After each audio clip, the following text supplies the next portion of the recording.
All right. Hello, Michigan. It is November 8th, post-election and headed into Thanksgiving. So thanks everyone who could make it this morning. I am going to record this as I try to remember to do every month so that those who are unable to be here live can catch up on demand when their schedule allows. So today I have a brief agenda, but I do want to hear from everyone who could make it this morning and answer any questions that you might have, or get some networking going and so forth.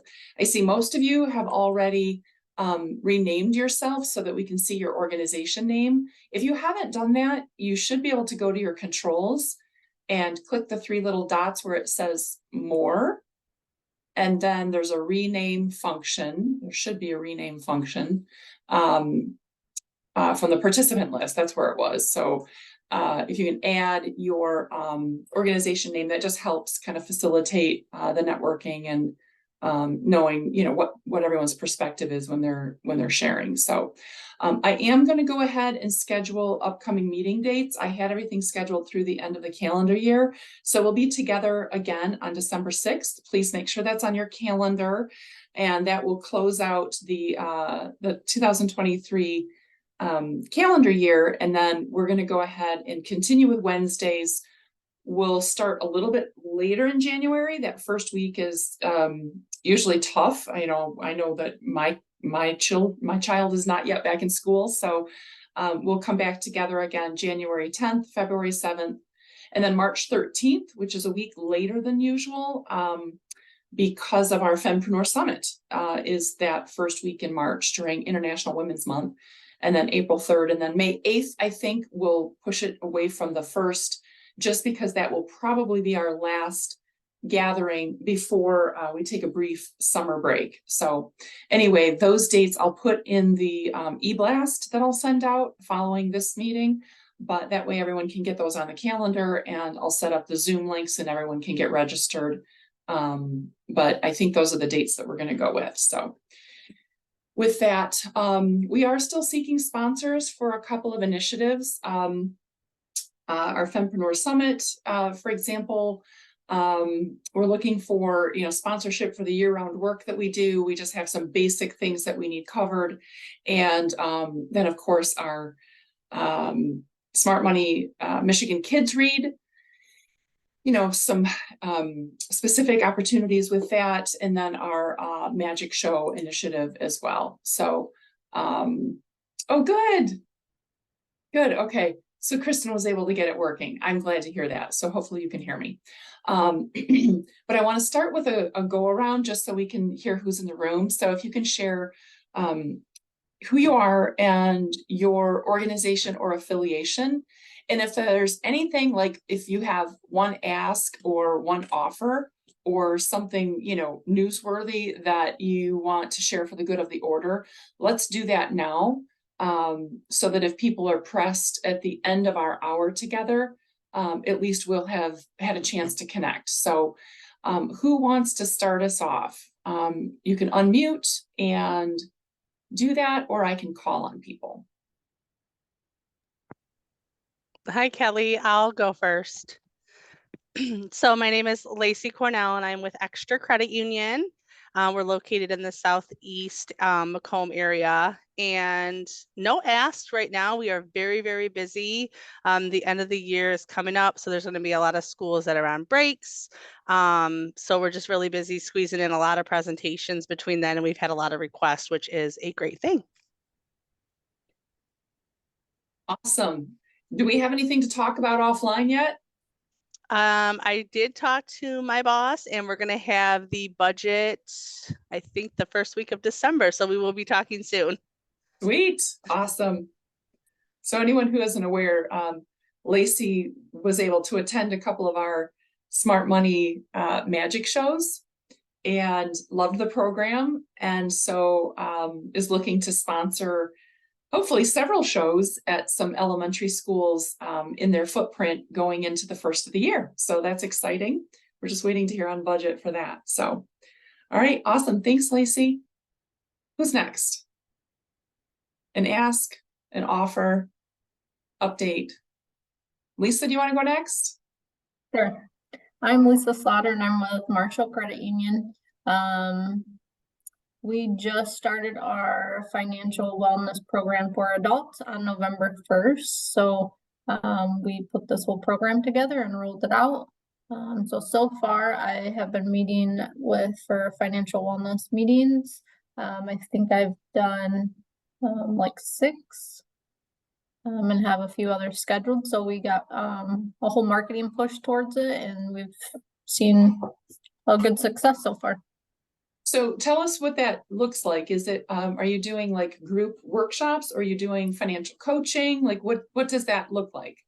So right now, just to start it off, we're just doing like one-on-one coaching. So coach and then one of the members.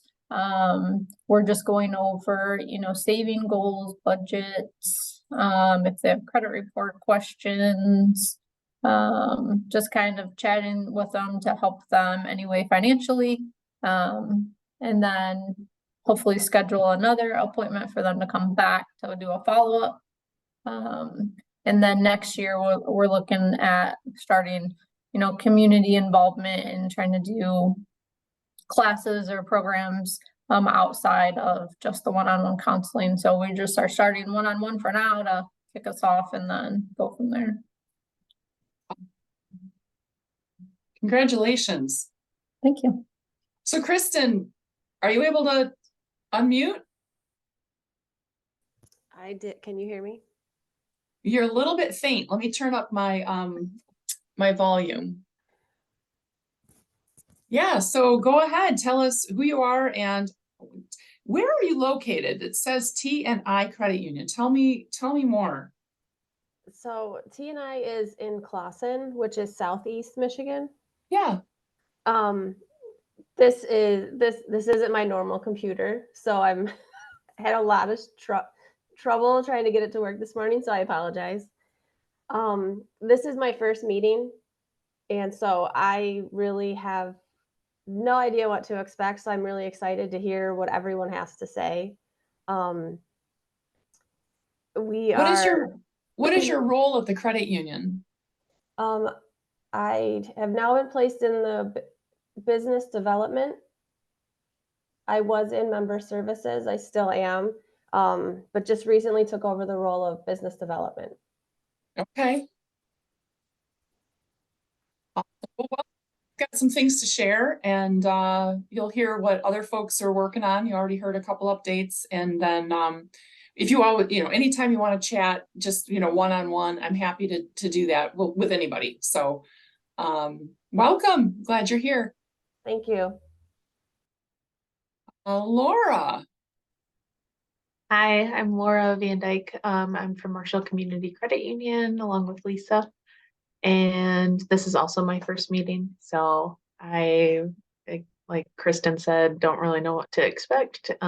Just joining in to see if there's any good ideas. And yes. So What is your role at the credit union?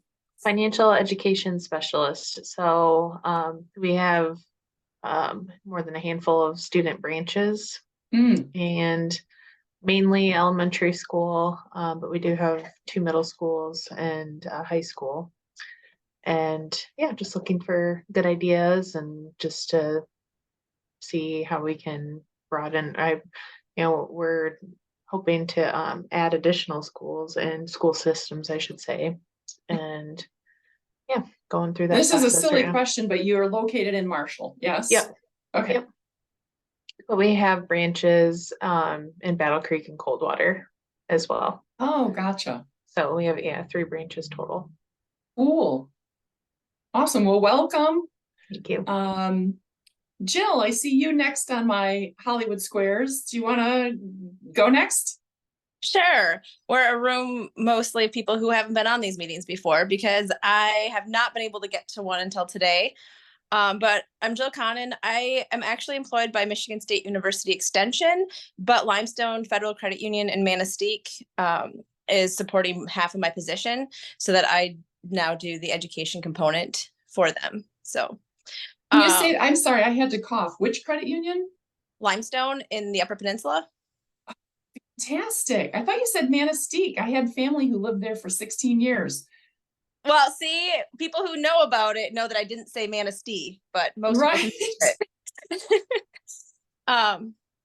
So I have worked with 4-H and youth for 7 years, and I have a degree in entrepreneurship. So I'm finally getting those two things combined. But they're also like here's what we've always done didn't exist. So it's been a lot of like finding what resources are out there and like finding what the needs are and just building it from a very non-deep place. Right. So, which is also exciting because then you can kind of build it as you want it, maybe. yes, but there's still like the growing pains, right? Because like Yeah. the previous person who had this role worked in an office at the credit union, and now I'm not there, and there's just some new growing pains for everyone, but I think it's going to be fine. It's just we have to settle into what it is. Right. Right.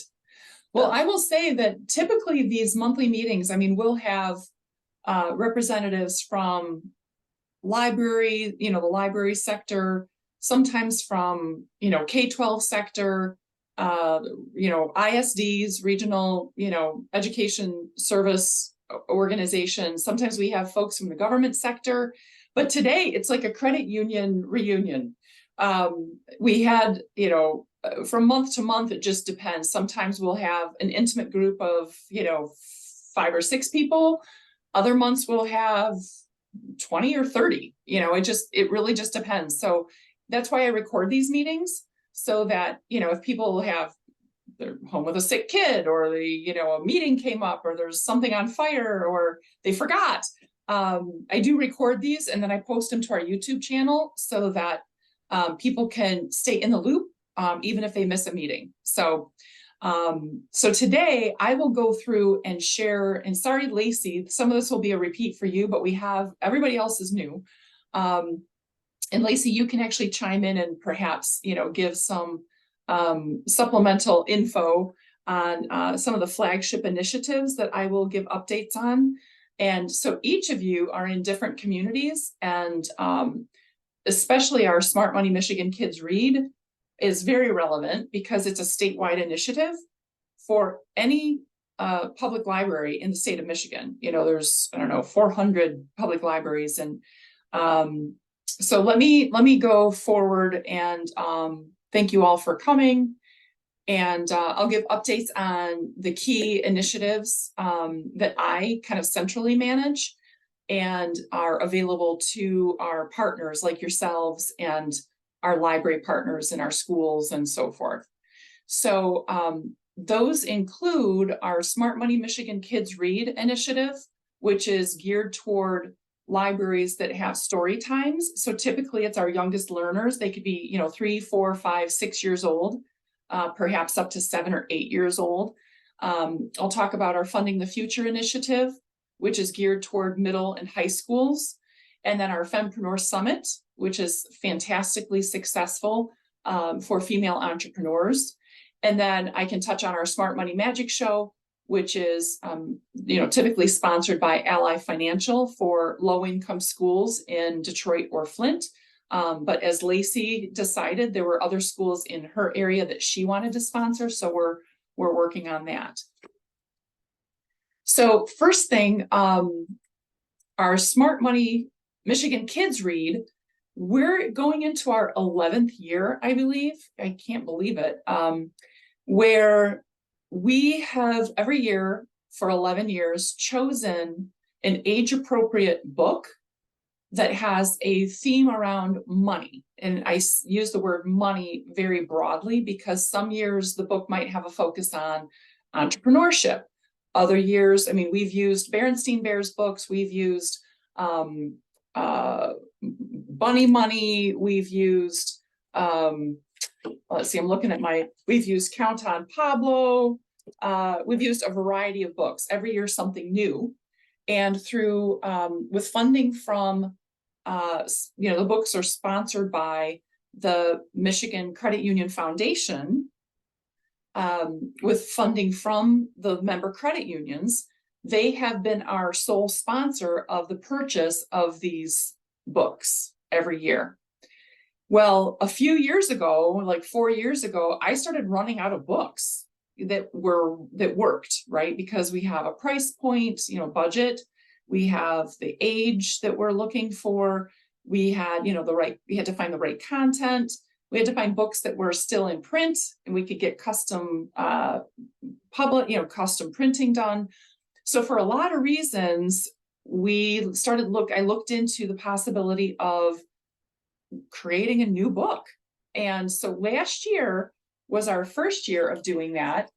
And we worked with the publisher and the author and illustrator, and we published Owl and Otter and the Big Yard Sale. And because we had a task force that included voices from the credit union lens, the library lens, and early childhood educators, the book was a resounding success. And everyone loved it. We loved the characters. They're so adorable. And the theme of, teamwork and, selling cookies and lemonade. So some really good basic financial concepts were taught. Supply and demand, we even worked in there. And then the animals were, just adorable. And so it we checked all the boxes, right? So this year, I went back to the publisher to see if they would be willing to work with us on a second book, and very excited that they said yes. And the Michigan Credit Union Foundation said yes, they'll continue to sponsor. And so we are in the process right now of finalizing the next book, Owl and Otter and the Big Talent Show. And it's the same characters, but different money lessons are being taught. And these are, like woodland animals. But if you think about what children do in the backyard, like, look at this talent, mommy, watch. I can do 100 hula hoops, or I can do jumping jacks, or I can do, I can jump rope, or I can juggle balls, right? Those are the talents that the little animals are performing for an audience in the woods. So it's things that children, real human children, also can do. So it's not like these extravagant prodigies who are playing Beethoven at age 4. It's not that kind of talent show. It's the kinds of things that children that we all know and love think are these amazing gifts that they have, and they want us to watch them over and over and over and over again. So the animals create a poster, and they hang the poster up all over the neighborhood to promote the talent show. So there's that kind of promotion or marketing piece that we're introducing at a very age appropriate level. And then they'll be selling tickets, right? So anyone who wants to come and watch the talent show will buy a ticket. So there's like $2 tickets. And then, if we have, well, I'm just making this up, but like, Bunny and Raccoon wanted to come into the show. Well, that's $2 plus $2 is $4. So there's the basic money addition piece. And then there's one situation where customers give a $5 bill, and they have to give them back, I think it was $1 or $3, I forget. So there's those basic money concepts. There's also the idea of time that we're introducing, because one of the animals wants to do, I think it's the number of handstands that they can do in 1 minute. So 1 minute is 60 seconds. So we try and plant enough little seeds in the story that can be utilized by the story time and their partner credit union to do activities, right? So you can have a story time with the book and either do it as an abridged version, because you may not be able to get through 32 pages with an audience of 4-year-olds, and that's okay.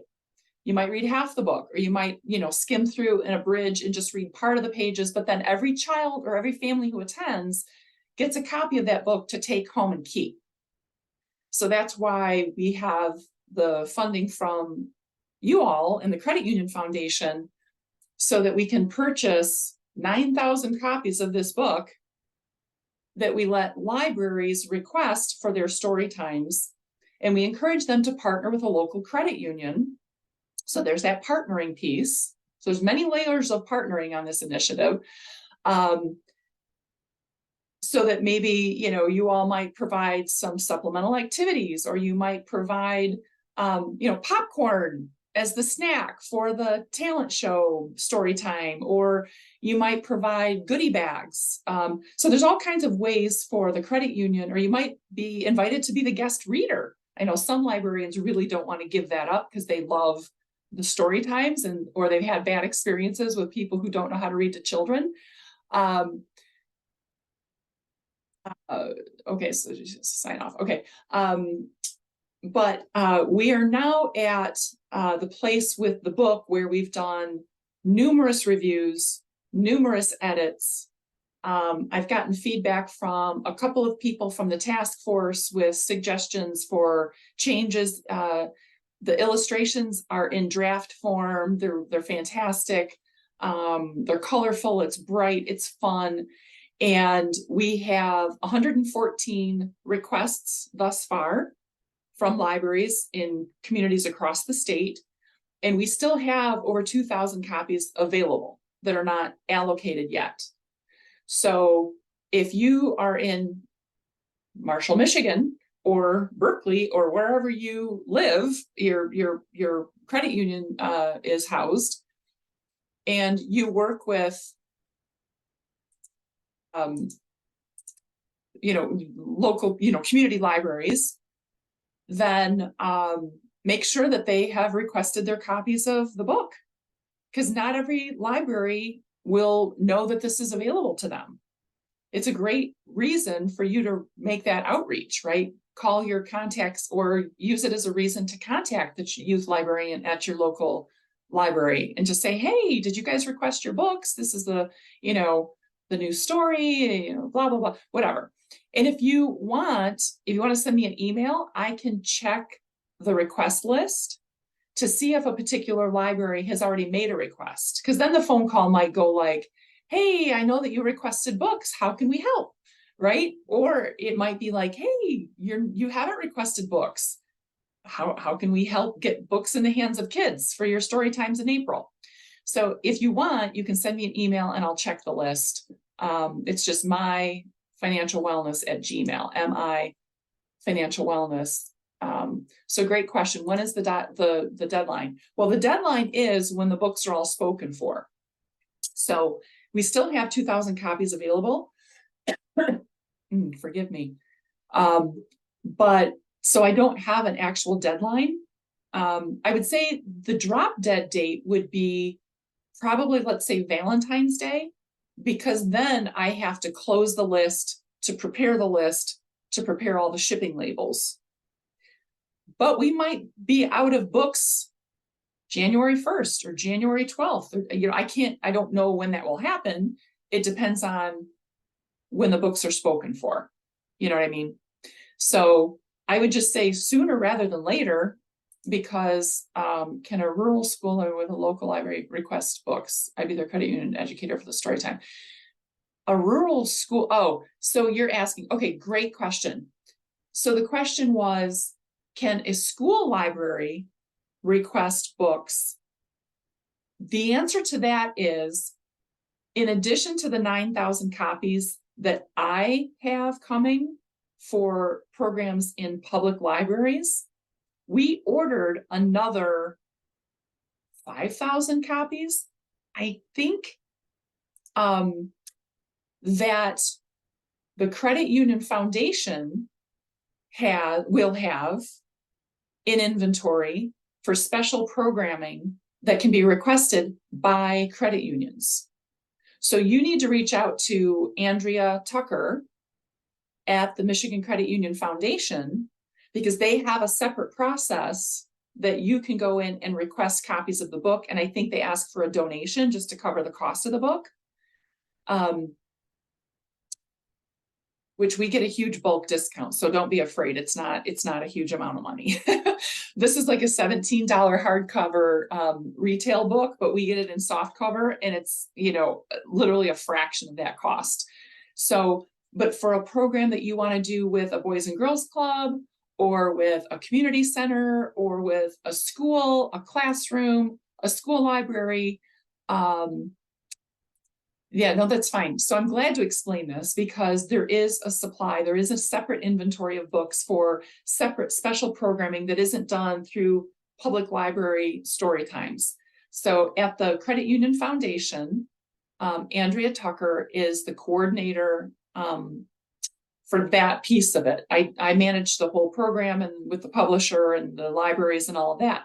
But if you wanted to do something with your local school or a nonprofit organization or youth club or whatever, just work with Andrea, and they have a request form and a process for getting you copies of books for other uses. Okay, so I'm so glad you asked that question.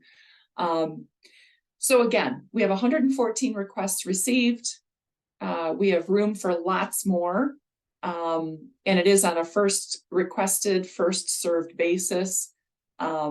So I can check our request list if you just send me an email, mifinancialwellness@gmail.com. I'm happy to look and see if there requests have come in for libraries that you work with or that you would like to work with. And I can tell you which libraries are in the list and which ones aren't.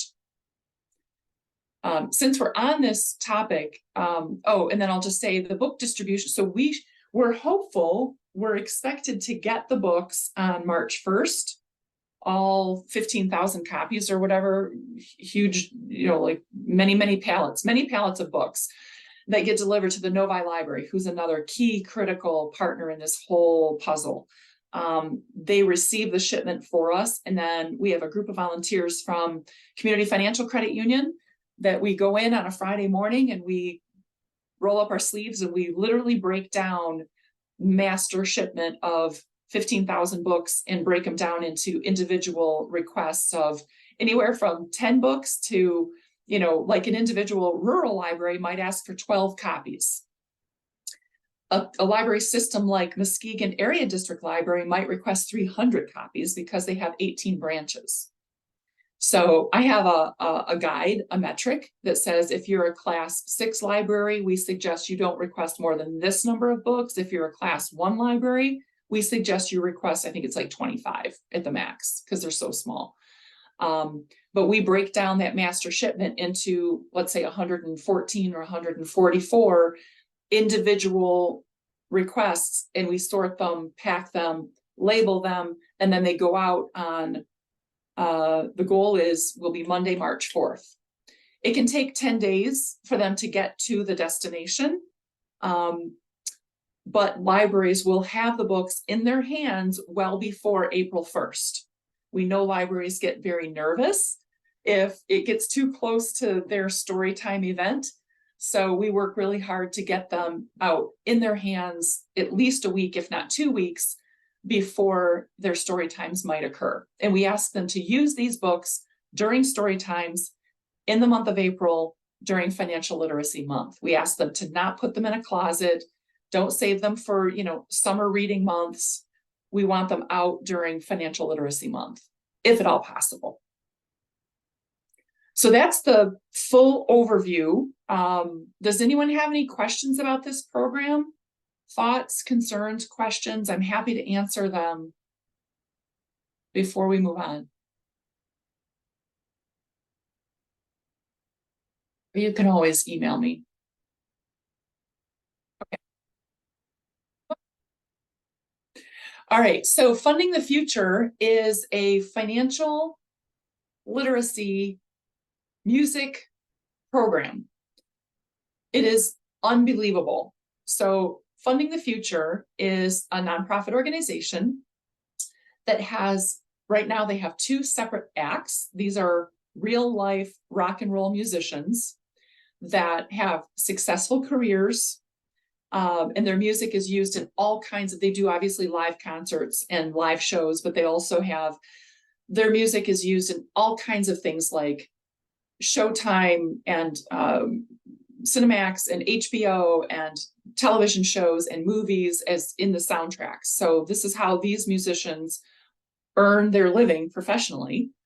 They also do a financial literacy concert program for high schools and middle schools across the country. Iowa, Georgia, Michigan, everywhere. So the way it works is we find a sponsor. It's about $3,500 to pay for an all-school assembly at a high school or middle school. And Carter Halsey, who's on the left in that picture, he's like a rock Americana artist. And then Gooding, the dude on the right, is actually the founder of this program. Gooding has his own band, and they perform independently, sometimes together, but they will come out to a high school and put on a 60 to 70 minute program for the students and staff. The first half hour of the program is a full-on rock concert. And they're not singing about money, like they're singing actual produced, recorded music, original music, and they rock the house. Full sound, soundboard, band, vocal, like the whole thing. It's a rock concert. At the end of that show, the band leader, either Gooding or Carter, will come out and they go through a presentation and discuss from the cool dude perspective, not you or me or grandpa or a teacher lecturing them. They talk about things that are age appropriate for that audience. So they'll touch on the importance of a credit score and why a credit score is important. They talk about payday, avoiding payday loans, and they or same day, cash checking services. They talk about, an IRA, do you know when you turn 18, you can get an so things that are age of paychecks, right? Like, don't forget, taxes come out of when you get your first paycheck, it's not going to be what you think. So they talk about the topics that are relevant for a young adult, and the music is what brings the barriers down so kids actually pay attention. It's a super cool program. And so they are coming to Michigan. Gooding will be coming to, Carter did a small tour here in October, where he did, I think, 6 shows in October. And then Gooding will be coming in the spring. The dates of the Michigan tour are April 22nd through May 3rd. So if you work with a high school or a middle school, maybe not in the Upper Peninsula. I'm sorry, I'm not sure we could get them there logistically, because they'll be on a tour bus, and I don't know. I don't want to rule it out, but I don't think we've gone further north than probably the middle of the Lower Peninsula just because of logistics. But who knows? We could ask. I can put you in touch with their scheduler if you think you have a relationship with a high school or a middle school that would. Oh yeah, the summer event. Yes, we'll talk about that in just a second. I was so excited for that. So we are typically able to find a sponsor for these shows. We have had credit unions sponsor a show. We've had that happen. I think it was Michigan Schools and Government Credit Union that sponsored a show at one of their high schools.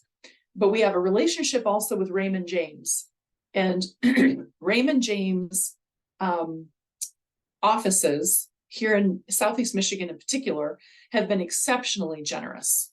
And they have underwritten these shows at $3,500 per, the independent offices under the leadership of Colleen Schoen, who is with Anthem Advisors, a Raymond James office in Clarkston, and others like her in the state of Michigan that have underwritten this program. When we're able to get it scheduled at a school, whether it be in Berkeley or Sterling Heights or, Flint or wherever, maybe Marshall, we might be able to get either partial or full underwriting for this program.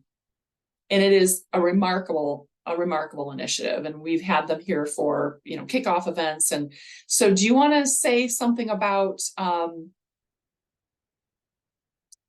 Jill, do you want to say something about the exploration days? And how Gooding's participation, what that was like?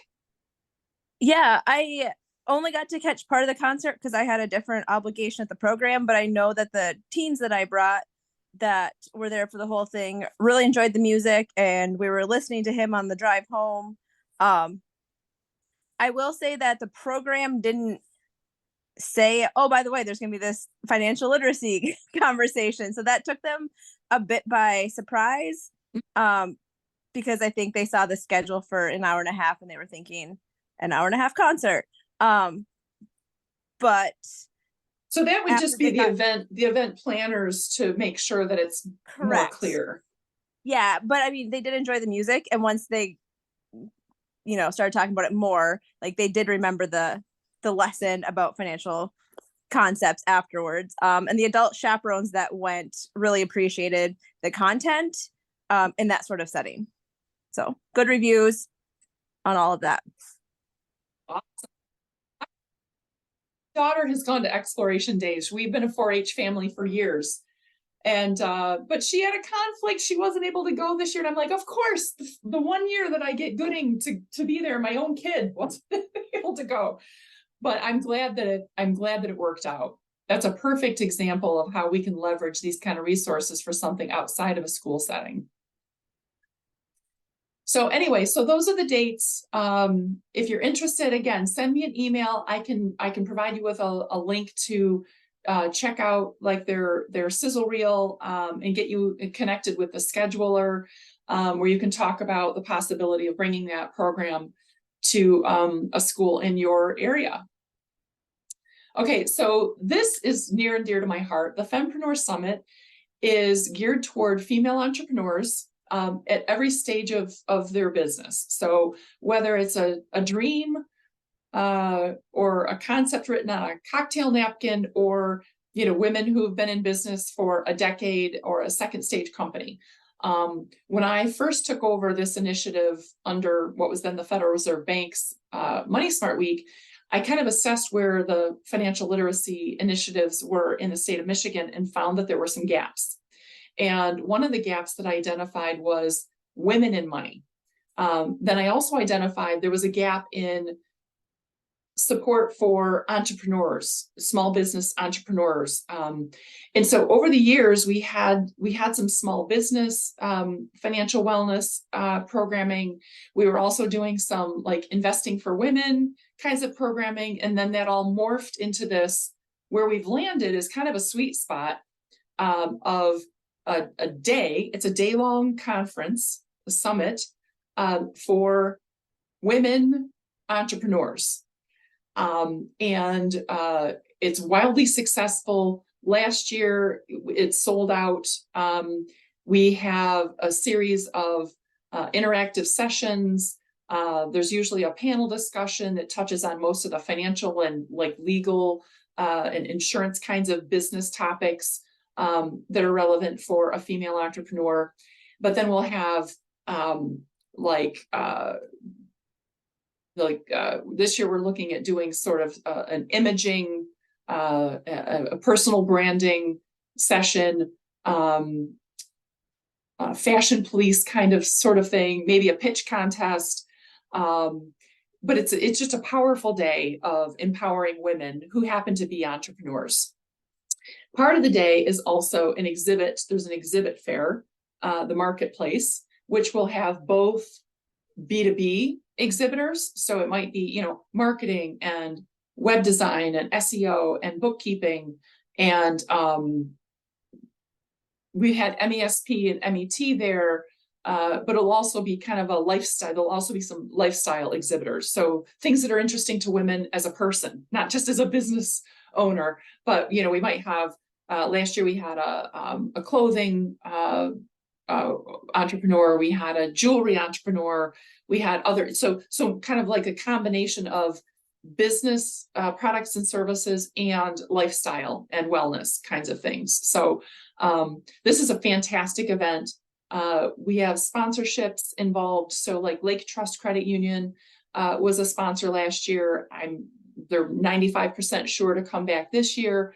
But we have lots of opportunity for organizations that might want to be involved in this initiative and sponsor. There's levels, at all levels, from exhibitor spaces for $100 to, sponsoring some of the special segments. This year, we're going to do a self-defense segment, 15 minutes on if this happens, what do you do? And that will be very interactive. So we have a karate school who's going to come in and do a segment. So if anyone is interested or knows of organizations that might like to be in front of 100, 120 women for the day, the program is from 8 until 3:30 in Southeast Michigan. We will take over the wing, like the whole conference wing at Ward Church at 6 Mile and Haggerty Road in Northville for the day. So there's a ton of parking, close parking. They're great hosts, willing to, let us take over the campus for the day. Please let me know if you know of anyone who might like to be an exhibitor or might like to become a sponsor or attend, even as a participant. We have had credit union employees who have a side hustle and they've come for the day, and we've had them, women who've had exhibit spaces for the day. So we keep the cost at a minimum, so it's only $40 to attend, which includes your lunch, includes all the sessions, it includes the marketplace. So anyway, this is one that's a passion project for me and my co-host, my co-planner, Heather Doring McGlone. Yeah, is there an online way to find out more about these programs? So these 3 initiatives are things that I manage internally. So they're not really on a published website, so to say, but I can email you links to where they live. So for example, details about the Fempreneur Summit. I have, a Google sheet that I can send you a link to, as well as the Eventbrite pages, right? So there's an Eventbrite page for exhibitors. There's an Eventbrite page for participants. So I can email you. It's just easier to email you the direct link than have you go, just do a search for whatever. And the same for the Funding the Future. I can email you a link, or you can go do a Google search for Funding the Future, but I can send it to you directly and give you the scheduler's contact information if that's of interest. And then the same for the Smart Money Michigan Kids Read. Because it's limited to Michigan libraries, I don't publish the request form on a website because I can't accommodate requests for people who aren't supposed to be requesting them. I hope that makes sense. So it's real easy. If you just send me an email, I can respond back with links to all the information that you want. Great question. Does anybody have questions about the Fempreneur Summit or about Funding the Future and Good Incoming? So I'm happy to take those. So really that was my agenda for the day. It's 20 minutes after 9. Does anyone have things to share that we didn't cover already or questions for me? Again, these are just the dates that I have on the calendar, and I will be setting up the Zoom links here in the next week or so, and I will get those out in the e-blast that I'll send out with the recording of today's meeting. But I have time. You can have 10 minutes of your life back, or we can hang out and have coffee. I guess for the new folks, is this what you thought it would be? Or I'm also interested in what topics do you all want to learn about? Or do you have expertise that you'd like to share at a future meeting and be a guest speaker? In years past, I have brought in outside speakers to share updates with us, either on like legislation related to financial literacy or resources available across our state or nationally. But I'd love to hear, because I don't have to always be talking. I love to have other voices to bring resources and educate us. So any topics that you all would be interested in? I think anything, just like tactics on financial education. As I've gotten more and more into industry events, I think it's interesting to hear. I feel like there's people who have very successful student branches, and then there's people who are shying away from them and focusing more on presentations. And just kind of the balance, because right now we're in that space where like we're potentially going into new districts, and it's, do we actually have all the resources for the student volunteers and have our credit union people going there, or is it better to just do the presentation? So any of that like information sharing, I think would be great. That's what I'm hoping to gain anyways. Yeah, specifically for student-run credit unions, or you mean like financial education in schools? Yeah.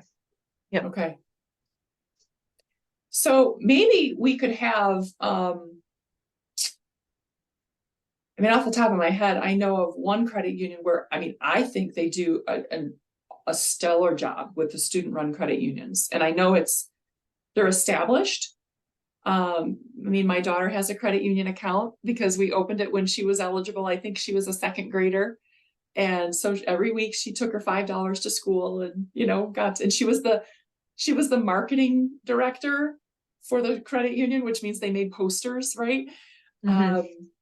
But I could see maybe bringing in someone who has done the student-run credit unions and it's really successful, if that would be beneficial, you think, for this group? Yep, I think so. And then also kind of like, we tried this and it flopped. I think that's also very beneficial. I sometimes find more benefit in like, what were the failures? Yeah, I think that would be great. Well, yeah, because you all are all with credit unions. I can see why, having a conversation around financial literacy programs in schools would be very beneficial. I just have to balance that with, well, what if I had a room full of librarians that month and all were, but it would just be like, of our meeting, it would be like a 10 to 15 minute guest speaker segment. So I'll think about that and I'll reach out. So of those of you who are on the call today, would any of you feel like you would want to be the speaker? Or would you rather me find somebody else? Like, do you feel like you would be the expert presenting? Anybody who's here today? I feel like you're the person. Crickets. Crickets. So you'd prefer me to bring, yeah? Yeah, I've gone to the QFIN conference, or formerly the NYIB. And so I know that there's a handful of people in Michigan who definitely have very successful student-run branches. I would consider ours successful too in the Marshall School District, but we have kind of like a partial, we only have one of the 3 elementary schools and then a middle school in one district, but it wasn't like formed with the superintendent. It was formed just specifically with principals only. So then like it doesn't continue on into high school. There's not the entire trajectory. So then we're struggling in those schools, I feel like. And like looking at potentially getting into other school districts, like I said, just making sure that it's worth it for us to have our resources in there, or is it more beneficial to the kids to actually be doing presentations because you're reaching a broader audience? It's just kind of, I don't know, I talked to a lot of different credit union folks at these industry events, and I hear half have student branches, half don't. Right. And having the student branches and that, like, that equates membership typically. So it's like, oh yeah, you have to become a member to be a part of the program and utilize it. But we're only reaching such a small amount, and we're actually not, feel like, doing as much as educating as we could be. Right. So that's, I don't know.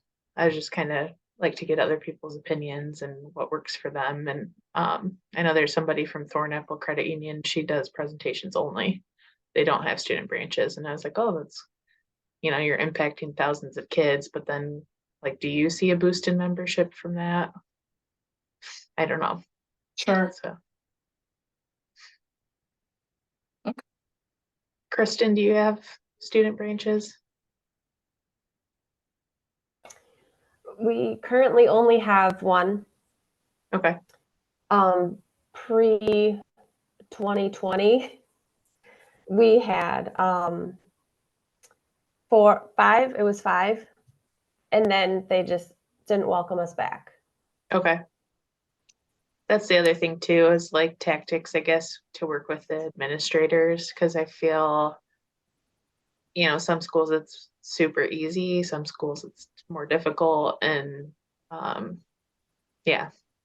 So just and if this is the wrong place to be doing it too, but I mean, there's the Michigan Credit Union League quarterly meetings too that we do some information sharing on too, but so I was just curious. Yeah, no, the Financial Education Council, I think it is, or Mhm. that they've had me, invited me as a guest to those meetings a few times.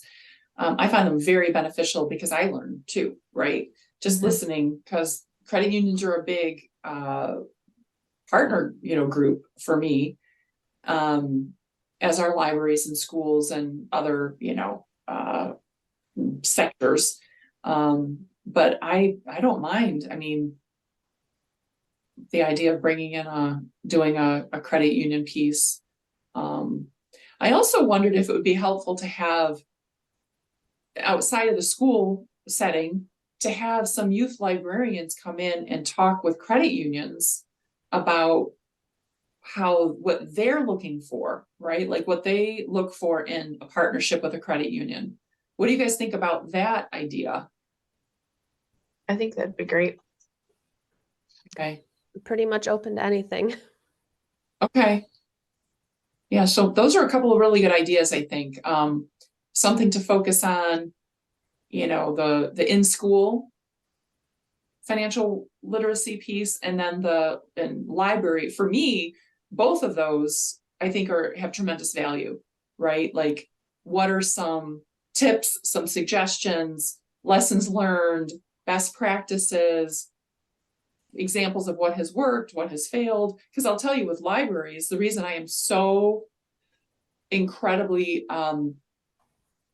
thoughtful, very mindful about how we partner with our libraries and our credit unions is because almost every librarian I know has been burned by someone from the financial services industry, where they agreed to bring a speaker in because it was going to be an educational program, and at the end, there's a sales pitch. Just so y'all know, that's a fact, right? And I'm not saying you or your credit union, but financial services industry, which you are a part of, every library I work with at some point in their career has been burned. And they just can't afford that risk, right? It's a risk to them. So why bring somebody in? You don't need the risk. I don't need that, I don't need that potential problem. So even with our story time events, that's why we're so incredibly mindful of just offering to support, to be a resource. Sometimes that means being part of the story time. Sometimes that means just providing them with activity sheets, because we want our credit union, and I have wonderful relationships with many, many, many, many credit unions. And I think that the vast majority of financial educators from credit unions know how to do it right. They're not pushy. They're not, trying to sell their services or sell their products to the parents of the 4-year-old. They do it right. They know they value the relationship, and they're focused on the relationship. But you're still part of an industry that has sometimes not done it right. So just be aware of that, like sometimes we have to be very patient and build that trust with our potential library partners, because they've had a bad experience. And it's just a guilty by association thing, right? It's not personal. So, okay, well, that gives me something to think about, and we'll see if I can. So that means if I do this, y'all have to show up, because if I bring in a guest speaker for either one of those, when I do that, we have to make sure that we have a good conversation. So All right. Anything else? This has been great. I appreciate everybody's thoughts and time and sharing. And I'll look for emails if anybody wants me to send links to any of those initiatives that I manage. I will hook you up. Oh, yes. Okay. Work on your mic and sound. Okay. Thanks for coming anyway. Thank you. All right, everyone. Have a great rest of your day and have a wonderful Thanksgiving holiday. We have so much to be grateful for. And I will see everyone back here on what day did I say? Oh, yes, December 6th.